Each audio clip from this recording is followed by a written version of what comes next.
आज की क्लास का हमारा फर्स्ट क्वेश्चन है, विच of the following sentences is grammatically correct.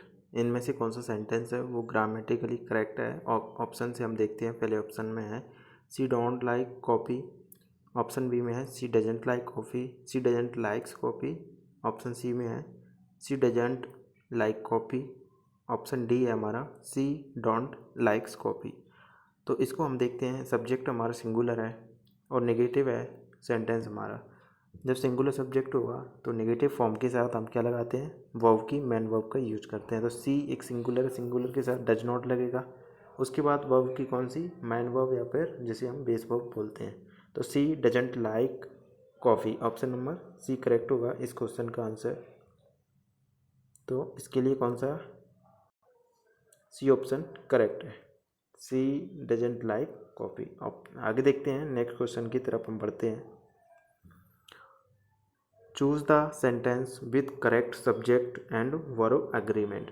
Subject verb agreement जो पढ़ते हैं तो उसमें क्या होता है, एक सिंगुलर सब्जेक्ट है तो वो हमेशा सिंगुलर हेल्पिंग वर्ब को लेगा, अगर प्लूरल है तो प्लूरल हेल्पिंग वर्ब को लेगा। बारी बारी से ये ऑप्शन बी और सी को हम पढ़ते हैं। ए में क्या है, neither of the books are interesting. B में है neither of the books is interesting. C में क्या है, neither of the books were interesting, या फिर neither of the books being interesting. Neither एक क्या है, नीदर ऑफ एक सिंगुलर सब्जेक्ट है। इसमें हमें ये नहीं देखना है बुक्स क्या है। बुक्स क्या है यहाँ पर हमारा नाउन है। बुक्स नाउन कैसा है हमारा, सिंगुलर है, जिसमें एस लगा है, मतलब कई सारी बुक की बात की जा रही है, ठीक है।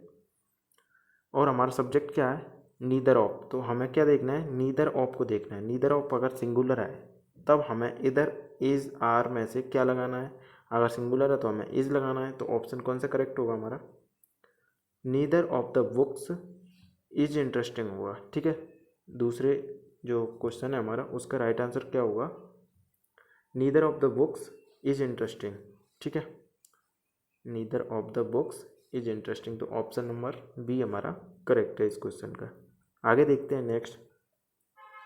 Identify the correct correctly punctuated sentence. Correct punctuation के साथ हमारा एक सेंटेंस है वो कौन सा सही है, इट्स रेनिंग हैवीली आउटसाइड या फिर इट्स रेनिंग हैवीली आउटसाइड। दोनों का मीनिंग सिमिलर है। जो अपोस्ट्रोफी इसमें लगाया है ये भी मीनिंग ऐसी देगा, it's and it rains heavily outside. मैं थोड़ा सा डिफरेंस बताता हूँ इस इट्स में और इस इट्स में क्या डिफरेंस है। ये वाला जो इट्स है ये इसका सेंस ऐसा देता है इसका या फिर इसकी, इस तरीके का अगर साउंड देता है ना तब हम ये वाले इट्स का यूज करेंगे। जिसमें अपोस्ट्रोफी लगा है इट्स, इट और आई एस के बीच में, तब हम क्या यूज करेंगे, अपोस्ट्रोफी लगा है तो इसको हम इट इज के रूप में यूज करते हैं, ठीक है। इट इज, इसको और डिटेल से समझते हैं। मैं एक सेंटेंस लिखता हूँ उससे हम बारी बारी से दोनों को समझेंगे। दिस इज अ बुक, ठीक है, this is a book and it's, मैंने इसमें अपोस्ट्रोफी नहीं लगाई, एंड इट्स पेजेस, ठीक है, ये पेजेस है, पेजेस आर सॉफ्ट, ठीक है, या फिर सॉफ्ट या फेयर, मैं कुछ भी लिख दूँ यहाँ पर। तो this is a book and its pages are soft. तो यहाँ पर जो इट्स है ये इस तरीके से यूज किया गया है, ये रिलेटिव प्रोनाउन की तरह, किसके लिए, बुक के लिए। मतलब यह एक बुक है और इसके पेज सॉफ्ट हैं या फिर नरम है, ठीक है। तो इस तरीके से इस इट का यूज मैंने किसके लिए किया है, बुक के लिए किया है, ठीक है। इसको रिलेटिव प्रोनाउन की तरह हमने यूज किया है। अब जो दूसरा इट्स है जिसमें अपोस्ट्रोफी लगा है इसको समझते हैं, और इस क्वेश्चन का आंसर भी बी ऑप्शन है, इट इज़ रेनिंग हैवीली या फिर इट्स रेनिंग हैवीली आउटसाइड। तो इसका मीनिंग कैसे देता है, इसका मीनिंग देगा, ये जो इट्स है इसका मीनिंग कैसा रहता है, इट इज़ का, ठीक है, इट इज़। तो इस तरीके से इसका मीनिंग रहता है। तो it is raining heavily outside, तो बी ऑप्शन करेक्ट होगा। नेक्स्ट देखते हैं 4 नंबर का क्वेश्चन देखेंगे हम लोग। विच sentence uses the correct form of the verb, verb की करेक्ट फॉर्म कौन सा सेंटेंस है वो यूज कर रहा है, या फिर किस सेंटेंस में वर्ब की करेक्ट फॉर्म का यूज़ किया गया है। He suggested me to take rest, या फिर he suggested that I take rest, या फिर he suggested that me that I take rest, या फिर he suggested for me take rest. मैं इसका एक ही बार में आंसर बताता हूँ। ही सजेस्टेड, अब उसके बाद आप कनेक्टर लगाएंगे इसमें, अगर सजेस्टेड आ गया उसके बाद आप दैट लगाएंगे उसके तुरंत बाद, तो ये आपको ध्यान में रखना है, ठीक है। सजेस्टेड के बाद डायरेक्ट आपको क्या लगा देना है, सजेस्टेड, दैट का यूज करना है एज अ कनेक्टर। तो राइट आंसर कौन सा हुआ, बी ऑप्शन इसके लिए करेक्ट हुआ। He suggested that I take rest. Next देखते हैं आगे। Choose the correct conditional sentence. Conditional sentence को समझते हैं हम। 4 तरह के कंडीशनल होते हैं हमारे पास, 0, 1, 2 एंड 3, ठीक है। पहला कंडीशनल होता है, उसमें क्या होता है, दोनों जो सेंटेंस हैं वो सिंपल प्रेजेंट के सेंटेंस हैं। सेकंड वाला होगा जिसमें 2 क्लॉज रहते हैं, ठीक है। इस तरीके से इसमें पहला क्लॉज ए है, दूसरा क्लॉज ए है। तो 0 कंडीशनल में सिंपल प्रेजेंट एंड दूसरा भी सिंपल प्रेजेंट। जो फर्स्ट वाला कंडीशनल है उसमें पहला तो होगा सिंपल प्रेजेंट, दूसरा होगा हमारा फ्यूचर सिंपल, ठीक है, सिंपल फ्यूचर का सेंटेंस। उसके बाद जो सेकंड नंबर का क्वेश्चन है, सेकंड नंबर का कंडीशनल है, उसमें क्या होता है, पहले वाले को तो हम क्या लेते हैं, एक तरीके से सिंपल पास्ट बोल सकते हैं, इस तरीके से लेंगे। उसके बाद का कैसा बनेगा हमारा, उसको हम लेते हैं पास्ट परफेक्ट का, ठीक है। इसमें पहला क्लोज पास्ट परफेक्ट का होगा, उसके बाद इसी तरीके से तीसरा सेंटेंस वो बनता है हमारा कंडीशनल, उसमें हम परफेक्ट के बाद क्या लेते हैं, वुड हैव का यूज करते हैं, ठीक है, सेकंड क्लोज में। तो इनको मैंने डिटेल में ऑलरेडी पहले भी पढ़ा दिया है, तो आप उसको देख सकते हैं अगर आपको पता नहीं है इनके बारे में। तो चलिए इसको समझते हैं हम। 5वें नंबर का जो सेंटेंस है हमारा, कौन सा इनमें से करेक्ट कंडीशनल सेंटेंस होगा। ऑप्शन ए को देखते हैं। If I was you I will accept the offer, या फिर if I were you I would accept the offer, या फिर I am you I would accept the offer, if I were you I will accept the offer, ठीक है। तो option इसके लिए कौन सा करेक्ट होगा, if I were you I would accept the offer. तो ऑप्शन नंबर बी करेक्ट होगा। बी इसलिए करेक्ट होगा, इसमें क्या होता है, एक अनरियल सिचुएशन है, ठीक है, और ये कौन सा है, इसको बोलते हैं हम सेकंड कंडीशनल, ठीक है। सेकंड कंडीशनल में जैसे मैंने बताया था, इसमें आपने एक सिंपल पास्ट का सेंटेंस यूज कर लिया है, ठीक है। इफ़ आई वर यू, अगर मैं तुम होता या फिर मैं तुम्हारी जगह होता, इस तरीके से पढ़ेंगे। अनरियल की सिचुएशन है, मतलब इसमें केवल और केवल आप इमेजिन कर रहे हैं सिचुएशन को, जो कि प्रेजेंट में होने की संभावना हो या फिर फ्यूचर में होने की संभावना हो, उसके लिए I would accept the offer, मैं ऑफर को स्वीकार कर लेता, ठीक है। तो ऑप्शन कौन सा है, बी करेक्ट होगा। वॉज, एम और ये तो होगा नहीं, क्योंकि वॉज एक रियल सिचुएशन में लगता है, लेकिन ये अनरियल है, इसलिए बर का यूज कर रहे हैं। लेकिन बर तो डी ऑप्शन में भी है, तो ये क्यों नहीं करेक्ट है। चलिए इसको भी देखते हैं। डी क्या है, if I were you I will accept the offer. यहाँ तक तो ठीक है, इफ़ आई वर यू, लेकिन जो सेकंड क्लॉज है वो वुड के साथ बनेगा हमारा, क्योंकि ये एक अनरियल सिचुएशन है, इसलिए। तो ऑप्शन नंबर बी हमारा इसके लिए करेक्ट होगा। विच sentence is in passive voice. Passive voice में इनमें से कौन सा सेंटेंस है, the teacher praised the student was praised by the teacher, या फिर the teacher is praising the student, या फिर the student praises the teacher. तो इसमें कौन सा करेक्ट होगा, बी ऑप्शन इसके लिए करेक्ट हो जाएगा। The student was praised by the teacher, teacher के द्वारा स्टूडेंट को प्रेज किया गया, ठीक है, उनको उत्साह बढ़ाया गया, किसके द्वारा, टीचर के द्वारा। तो ऑप्शन नंबर बी इसके लिए राइट आंसर है। Identify the correct indirect speech, में से कौन सी करेक्ट इनडायरेक्ट स्पीच है। He said that he is tired. He said that he was tired. He said he tired. He said that he is tired. तो indirect speech कौन C correct होगी हमारी। Direct speech में क्या होता है, जैसे ही कोई व्यक्ति बोलता है उसके एस्टिस जो वर्ड्स होते हैं उनको सेम टू सेम हम बोलते हैं, उसके जो वर्ड होंगे, तो वो डायरेक्ट स्पीच कहलाती है। डायरेक्ट स्पीच में क्या होता है, उन्हीं के किसी दूसरे के शब्दों को एक दूसरा व्यक्ति अपने तरीके से, अपने तौर तरीके से बोलता है, तो उसको हम इनडायरेक्ट स्पीच बोलते हैं। तो उसी में ये सेंटेंस है वो फाइंड आउट हमें करना है। ही सैड दैट, अब उसने कहा, अभी कब की बात है, पास्ट की बात है, जब पास्ट की सिचुएशन होगी तो उसने कुछ भी कहा होगा तो पास्ट के लिए हम इसमें हेल्पिंग वर्ब का यूज करेंगे। तो he said that he was tired, उसने कहा कि वह थका हुआ था। ठीक है, इस तरीके से तो ऑप्शन नंबर बी करेक्ट होगा 7 का। नेक्स्ट देखते हैं आगे। Which of the following sentence is correct, इनमें से कौन सा सेंटेंस है वो करेक्ट है। She has completed her work yesterday, she completed her work yesterday, she completes her work yesterday, she completing her work yesterday. तो सी हैज़ किसके लिए यूज करते हैं, परफेक्ट के सेंटेंस के लिए यूज करेंगे। तो she has completed her work yesterday, लेकिन ये पास्ट के लिए यूज किया गया है, सी हैज़, है ना। तो हैज़ तो प्रेजेंट के लिए यूज करते हैं, अगर हैड होता तब ये चल जाता। ठीक है, तो ये इसके लिए गलत होगा। नेक्स्ट देखते हैं बी ऑप्शन, सी कंप्लीटेड हर वर्क एस्टरडे या फिर सी कंप्लीट्स हर वर्क एस्टरडे, ये गलत हो जाएगा।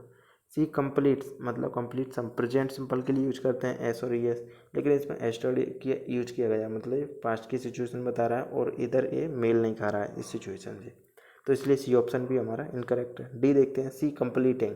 तो सी कंप्लीटिंग आईएनजी फॉर्म से पहले कुछ भी इज एम आर या फिर बॉज बार या फिर विल बी का यूज होना था, वो नहीं है, इसलिए ये इनकरेक्ट है डी बी। तो बी ऑप्शन इसके लिए करेक्ट होगा। ठीक है, बी ऑप्शन राइट आंसर हो जाएगा। सी कंप्लीटेड हर वर्क एस्टरडे, क्योंकि ये सिंपल प्रेजेंट का सेंटेंस है। सिंपल प्रेजेंट में क्या होता है, सब्जेक्ट होगा, B2 होता है एंड ऑब्जेक्ट होता है। तो सब्जेक्ट हमारा है ही B2, सो कंप्लीटेड, उसके बाद क्या है वर्क हमारा ऑब्जेक्ट हो गया। कब की बात कर रहे हैं, एस्टरडे की, मतलब सिंपल फास्ट की सिचुएशन है। Choose the correct sentence, the news are surprising, the news is surprising, the news are were surprising या फिर द न्यूज़ भी सरप्राइजिंग। एक द न्यूज़ क्या है यहाँ पर, एक सिंगुलर है, लेकिन हमें इसको प्लूरल नहीं मानना है क्योंकि इसमें एस लगा है, इसलिए न्यूज़ एक सिंगुलर सब्जेक्ट है तो इसके लिए इज का यूज किया जाएगा। The news is surprising. Which of the following is a complex sentence, complex sentence कौन सा है, I like tea and coffee या फिर I went to the market because I needed vegetable या फिर he is smart but lazy, she runs fast and wins race.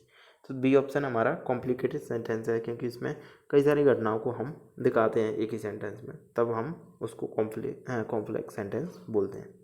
I went to the market because I needed the vegetables, मैं market गया क्योंकि मुझे सब्जियां चाहिए थी। Identify the sentence with the correct comparative form, comparative form मतलब ये degrees आपने पढ़ी है तो उसमें आप पढ़ते हैं कंपैरिजन डिग्रीज का, positive positive comparative, positive comparative and superlative. Positive degree अपने आप में डिग्री होती है, कंपैरेटिव में दो चीज़ों का कंपैरिजन किया जाता है, एंड सुपरलेटिव कई एक ही सारी चीज़ों में से किसी एक में कुछ सबसे अच्छा गुण हो, उसका कुछ अच्छी क्वालिटी हो उसमें, एक जैसी चीज़ों में से, कॉमन चीज़ों में से, तब उसको हम सुपरलेटिव डिग्री बोलते हैं। She is more kinder than her sister या फिर she is kinder than her sister या फिर she is kindest than her sister या फिर she is more kindest than her sister. तो इसमें कंपैरेटिव फॉर्म कौन सा होगा, she is kinder than her sister. ठीक है, मोर काइंडर नहीं होगा, ना कि मोस्ट काइंडर हो सकता है। ठीक है ना, मोर काइंडेस्ट होगा या फिर काइंडेस्ट नहीं होगा। ठीक है, तो कौन सा होना चाहिए इसके लिए, option number C is more kinder than her sister, option A, she is kinder than her sister. तो ऑप्शन नंबर कौन सा करेक्ट हो गया इसके लिए, बी ऑप्शन करेक्ट है, she is kinder than her sister. Choose the correct usage of the article, he is an honest man, he is a honest man, he is the honest man या फिर he is honest man. ठीक है, तो इसमें क्या है, honest, आप इसको साउंड करेंगे तो ओ क्या है यहाँ पर, एक हम इसको क्या मानेंगे, ओ इज साइलेंट ईयर। ठीक है, तो ही इज़ एन ऑनेस्ट मैन। ठीक है, तो ऑनेस्ट क्या है, ओ का साउंड दे रहा है इसलिए हम इसमें एन का यूज करेंगे। ठीक है, ऑनेस्ट नहीं पढ़ेंगे इसको, ऑनेस्ट पढ़ेंगे, ओ इसमें साइलेंट है। He is an honest man, right answer कौन सा हुआ, A option. Which sentence contains a dangling modifier, तो which one is following sentence is correct using the dangling modifier. Walking to the park, the flowers were in bloom. While walking to the park, I saw flower in bloom. I walked to the park. And saw flowers in bloom. I saw flowers in bloom while walking to the park. Bloom मतलब खिलना, ठीक है, जब फूल खिलते हैं उनके हम Bloom बोलते हैं। तो इसके लिए कौन सा करेक्ट होगा इसको हम समझते हैं। तो ऑप्शन कौन सा करेक्ट है इसके लिए, option number walking to the park the flower were in bloom. तो ऑप्शन नंबर ए इसके लिए करेक्ट हो जाएगा, ठीक है, walking to the park the flower were in bloom. तो राइट आंसर कौन सा हुआ, ए ऑप्शन। बी में क्या था, while walking to the park I saw flower in bloom. तो जो करेक्ट डैंगलिंग मॉडिफायर है इसके लिए कौन सा होगा, जब आप किसी चीज़ की बात करते हैं वॉकिंग टू द पार्क, उसके बाद आप उसके बारे में बता देते हैं the flower in verb in bloom, ठीक है। I walk to the park ये गलत होगा, सो इन फ्लावर इन ब्लूम, या फिर I saw flowers in bloom while walking to the park, ये भी गलत होगा। तो ऑप्शन नंबर कौन सा करेक्ट है, इसमें आप इस तरीके से सेंटेंस को लिखेंगे, किसी चीज़ की तरफ जा रहे हैं, मान के चलिए यहाँ पर पार्क है, आपने इसमें एक क्या जीरंड बोल सकते हैं ना, जीरंड, जीरंड प्लस के क्या लगाया है, किसी ऑब्जेक्ट का यूज, मतलब जिसकी बात की जा रही है, जैसे पार्क है इसमें, तो पार्क में आप जा रहे हैं तो उसके बाद आप जीरंड के बाद उस जगह का नाम ऐड करके उसके बाद वहाँ पर किसकी बात कर रहे हैं उसको आप बताएंगे। तो ऐसे आपको यूज करना है। तो राइट आंसर ये ऑप्शन है इसके लिए। Choose the correct parallel structure. Parallel structure मतलब जो कि कंटिन्यूटी में कैसे हम उसको लिख सकते हैं। तो आप ए चीज़, बी चीज़, सी चीज़ एंड डी चीज़, इसको आप ऐसे लिखेंगे एंड डी, ठीक है, इस तरीके से। तो सी इज़, सी लाइक्स, अब सी लाइक्स, अब क्या क्या कर पसंद है उसको वो आप बोल देंगे इसमें, she likes dancing, singing and cooking. तो ऑप्शन नंबर बी करेक्ट होगा। बाकी ऑप्शन में क्या है, she likes to dance, she likes dancing, to sing and cooking, क्योंकि इसके साथ टू लगा दिया है तो ये इनकरेक्ट हो गया। अब इसमें she likes to dance and singing and cooking, ये भी गलत है, आपको टू नहीं लगाना है, ठीक है, she likes dancing, singing and cooking. Which of the following sentences in future perfect tense. Future perfect tense कौन सा है इनमें से, फ्यूचर परफेक्ट में क्या होगा, सब्जेक्ट होगा, उसके बाद आप क्या लगाते हैं, विल हैव, ठीक है, विल हैव प्लस के बी थ्री बोल सकते हैं, उसके बाद ऑब्जेक्ट। तो राइट आंसर कौन सा होगा इस हिसाब से हमारा, सी विल हैव, ठीक है, she will have, option A में है विल हैव, तो ऑप्शन ए करेक्ट हो जाएगा, she will have finish the work by tomorrow, ठीक है। Choose the sentence with correct pronoun use. Correct pronoun कौन से सेंटेंस में यूज किया गया है, each of the player have their own locker, each of the players has their own locker, या फिर each of the players has his own locker, each of the players have his own locker. इसमें each क्या है, subject क्या है हमारा, पहले उसको देखते हैं, क्योंकि प्लेयर्स को नहीं देखना, प्लेयर्स हमारा वही सेंटेंस की तरह नाउन होगा, ठीक है। सब्जेक्ट हमारा ईच ऑफ है, ईच ऑफ एक सिंगुलर सब्जेक्ट है तो इधर हमें सिंगुलर लेना है, ठीक है। Each of the players has लेना है, क्योंकि हैव एक प्लूरल है, इधर भी प्लूरल है, दो ऑप्शन है हमारे हैज़ एज वाले। तो बी को देखते हैं, each of the players has their own locker. Their किसके लिए यूज करेंगे, ये प्रोनाउन किसके लिए यूज होता है, दे के लिए यूज होता है, ठीक है, दे मतलब कई सारे लोगों के लिए, लेकिन यहाँ पर क्या है, ईच ऑफ एक सिंगुलर है, लेकिन दे होता है तब वो प्लूरल होता है, तो यहाँ पर सिंगुलर है इसलिए हम देयर का यूज नहीं करेंगे। हेज यानी उसका, उसकी, मतलब एक सिंगुलर व्यक्ति के लिए यूज करते हैं हम। तो each of the player has his own locker, तो ऑप्शन नंबर सी हमारा करेक्ट होगा इस क्वेश्चन का, ठीक है, C option is right for this question. Next देखते हैं हम, which sentence uses the subjunctive correctly. जो सब्जंक्टिव मूड होता है वो कौन सा करेक्ट, सब्जंक्टिव मूड में आई विश आप इस तरीके से बोलते हैं कि काश में ऐसा होता, काश मेरे पास ऐसा होता, तो इस तरीके की सिचुएशन को बोलते हैं हम subjunctive mood. I wish I was taller, I wish I were taller, if I was taller I would play basketball, या फिर she acts as if she was the boss. तो इसके लिए कौन सा करेक्ट होगा, इसके लिए कौन सा राइट आंसर होगा, तो इसको मैं कमेंट बॉक्स में कमेंट करने के लिए छोड़ देता हूँ, आपको इसका आंसर है वो नीचे कमेंट कर देना है, ठीक है। 70 नंबर का क्वेश्चन आप लिख करके उसका आंसर क्या है वो आप सारा टाइप करके कमेंट में अपना आंसर कमेंट करें। Identify the sentence with correct preposition. Correct preposition के साथ कौन सा सेंटेंस हमारा है वो करेक्ट है। She is good in dancing, she is good at dancing, she is good on dancing, she is good for dancing. तो कौन सा करेक्ट है? जब आप किसी चीज़ में अच्छे होते हैं तो उस सिचुएशन में आप किसके यूज करते हैं? एट प्रपोजिशन का यूज़ करते हैं। Which of the following is correct? The committee have decided the matter. The committee has decided the matter. The committee are decided the matter. The committee were decided the matter. तो इसके लिए कौन सा correct होगा? The committee. अब इसमें committee को समझना पड़ेगा, ये सिंगुलर है या फिर प्लूरल है। कुछ चीज़ें ऐसी होती हैं जिनमें हमें ऐसा लगता है कि ये प्लूरल है, क्योंकि कई सारे लोगों से वो मिल करके बनता है। जैसे हमने एक टीम को देखा, ठीक है, इसी तरीके से एक न्यूज़ है, तो हमें लगता तो है कि एक प्लूरल होगा, लेकिन जब इसको हम पढ़ते हैं तो एक सिंगुलर होता है। ठीक है, हम इसको एज कैसे कंसीडर करते हैं? हम इसको सिंगुलर सब्जेक्ट कंसीडर करते हैं। तो ऑप्शन सिंगुलर सब्जेक्ट के हिसाब से हम इसको देखते हैं। The committee have decided the matter, have किसके लिए यूज करते हैं? प्लूरल के लिए। या फिर the committee has decided the matter, तो ऑप्शन बी हमारा करेक्ट होगा, क्योंकि कौन सा परफेक्ट की सिचुएशन है, इसमें हैज़ का यूज किया गया एंड डिसाइडेड। ठीक है, the committee has decided the matter. Are decided गलत होगा, वर डिसाइडेड गलत होगा। Choose the correctly punctuated sentence. इनमें से कौन सा सेंटेंस है वो कि करेक्ट है, जिसमें पंक्चुएशन मार्क का सही से यूज़ किया गया है। She said I am tired, she said I am tired, या फिर she said I am tired, या फिर she said I am tired. तो इसका आंसर भी आपको कमेंट बॉक्स में कमेंट कर देना है। ठीक है, तो दो ऑप्शन, एक तो 70 नंबर का क्वेश्चन है, देन 20 नंबर का है, तो दोनों का आप सेपरेटली ऐसे लिख करके करेंगे। ठीक है, तो आज की क्लास को यहीं पे बाइंड अप करते हैं। 20 MCQs को हमने डिस्कस किया।